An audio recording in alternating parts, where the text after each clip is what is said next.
বল্টু, আমি তোর জন্য একটি মেয়ে দেখেছি। সে মেয়েটি আজকে তোকে দেখতে আসছে।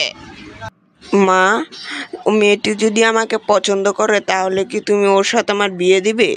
হ্যাঁ, আমি অবশ্যই বিয়ে দিব। আচ্ছা মা, মেয়েটি কি অনেক সুন্দর হবে তো? হ্যাঁ, অনেক সুন্দর হবে। অবশ্যই তোর পছন্দ হবে। আচ্ছা মা, তাহলে মেয়েটির নাম কি? মেয়েটি একটি ছাগল। তাহলে আমার বিয়ে কি একটি ছাগলের সাথে হবে? আমি এত কিছু বলতে পারবো না। ছাগল তোকে দেখতে আসছে, তুই তাড়াতাড়ি তৈরি হয়ে নে। আর আমি যাই, ঘরে অনেক কাজ আছে। কি, আমার বিয়ে কি একটা ছাগলের সাথে হবে? আমি এটা সহ্যই করতে পারবো না। আমি এখান থেকে পালিয়ে যাই, যাতে আমার বিয়েটা না হয় একটি ছাগলের সাথে। বাড়িটা খুবই বড়, তাই না? হ্যাঁ বাবা, তুমি ঠিকই বলেছো। ওই তো ছেলের মা এসে গেছে। আমার মেয়ে আপনার কিরকম লেগেছে? খুবই সুন্দর লেগেছে। আমার ছেলের জন্য পারফেক্ট। কিন্তু আপনার ছেলেকে যে দেখতে পারছি না। ও একটু বাইরে চলে গেছে। আমি ওকে মজা করে বলেছিলাম যে ওর বিয়ে একটি ছাগলের সাথে হবে। না হলে আমি এক কাজ করি, আমি চলে যাই, আমার মেয়েটা এখানে থাকুক। আপনার ছেলে আসলে ওকে একটু দেখিয়ে দিন। মেয়েটা যদি পছন্দ হয় তাহলে বিয়ের তারিখটা কাল বলে দিব। আপনার মেয়ে যদি একটু এখানে থাকে তাহলে আমি একটু খুশি হব। আপনি যান। তাহলে মা, আমি যাই। ঠিক আছে বাবা, তুমি যাও, আমি থাকি। ভালো হয়েছে আমি এখানে চলে এসে পড়েছি। এখন আমাকে কেউ বিয়ে দিতে পারবে না একটি ছাগলের সাথে। হ্যাঁ, ওটা কে আসতেছে দেখি তো। এই ছেলে, তোমার বিয়ে নাকি একটি ছাগলের সাথে হবে শুনলাম। হ্যাঁ, আপনি ঠিক শুনেছেন, আমার বিয়ে একটি ছাগলের সাথে হতে চলেছে। আপনি কি আমাকে একটু সাহায্য করতে পারবেন? বুম, আমি তোমাকে অবশ্যই সাহায্য করতে পারবো। আমি তোমাকে কালা জাদুর শক্তি দিতে পারবো, তুমি কি সেটা নিবে? হ্যাঁ, আমি নিব, কিন্তু শক্তিটা কিভাবে কাজ করে?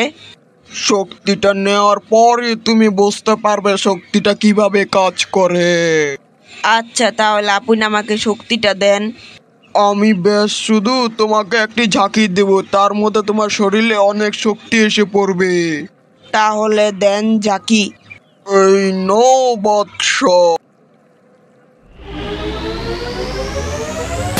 কি হলো বাবা, আমার শরীরে এর কি হয়ে গেল? আমি কি আপনার মতন হয়ে গেছি পাওয়ারফুল? হ্যাঁ, তুমি আমার মতন হয়ে গেছো, আমার মতন।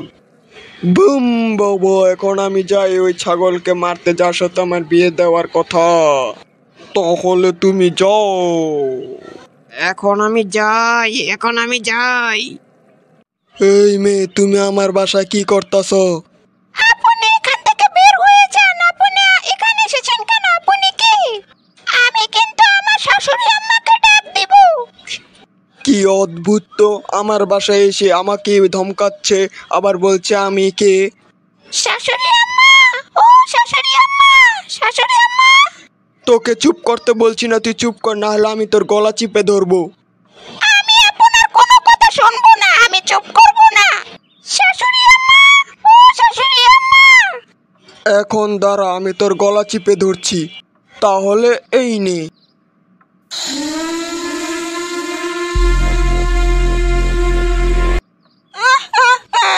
আমি এখান থেকে চলে যাচ্ছি। তাহলে তুই বের হয়ে যা। এই, তুই এই মেয়েটাকে তাড়িয়ে দিলি কেন? ওই মেয়েটা তোর ভবিষ্যতের বউ ছিল, বউ। কিন্তু মা, তুমি না বললে আমার বিয়ে একটি ছাগলের সাথে হবে? তাহলে ও আমার বউ কি করে হলো? আরে, আমি একটু মজা করে তো বলেছিলাম যে তোর বিয়ে একটি ছাগলের সাথে হবে, তুই ওটাকে সত্যি ভেবে নিলি। হ্যাঁ মা, তুমি কি বললে? আজকে তোমার জন্য আমি এরকম হয়ে গেছি। এবার বলো আমি কিভাবে ঠিক হব? একটা সাধু বাবা এসে আমাকে এরকম করে দিল। তোর তো এটা আমি খেয়ালই করিনি। তাহলে যখন খেয়াল করেছো এখন বলেই দাও আমি কিভাবে ঠিক হব।